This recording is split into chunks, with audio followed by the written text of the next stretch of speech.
Humans that once lived on farms and in rural areas, so-called wildlands, will be relocated to cities, now referred to as human settlements. And the idea is that if you concentrate populations into specific areas or zones, less energy usage, less water usage, and less transportation. So people will have less reason to leave home.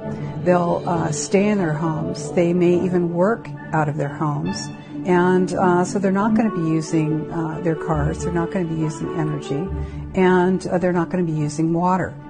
Since, as we saw earlier, the UN is not big on property rights, it should come as no surprise that the first private property to be phased out will be single-family homes, what socialists at UN headquarters consider suburban sprawl.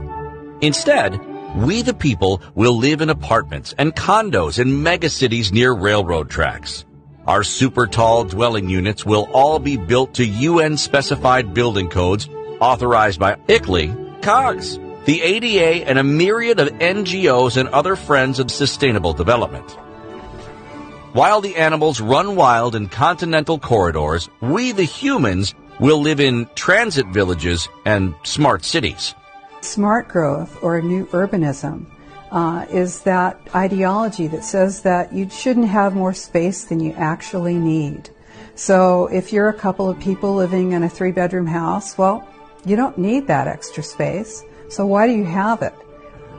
There's a clear, concerted effort to make it really just about as miserable as possible to exist and use your own private transportation, own your own home.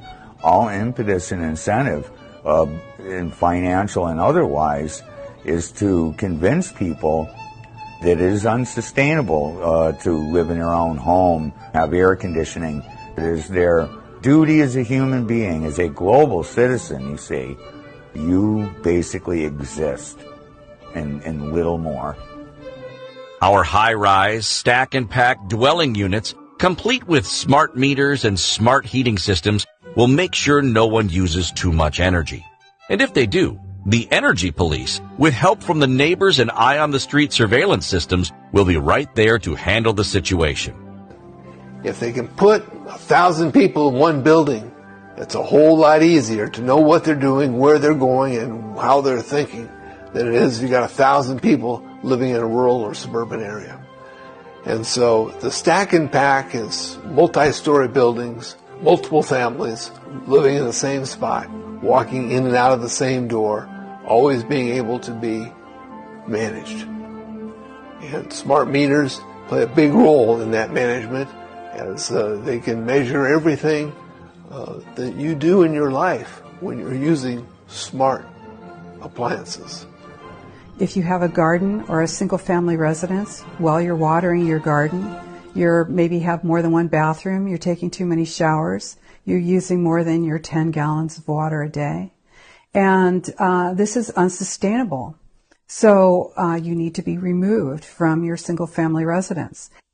Anybody that's got a couple of acres of land and his own water supply and can grow his own food, these people are a threat to the collectivist society, because they aren't going to go to the politicians and say, please feed me, please clothe me, please give me shelter.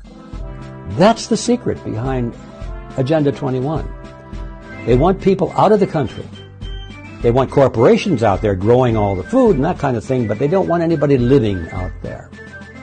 To describe human settlements and the food sheds that sustain them as modern-day concentration camps might be a little over the top, because with no cars, parking lots, or air travel, everyone will walk and use bikes, so they will be fit and healthy, at least as healthy as the genetically modified foods they are forced to eat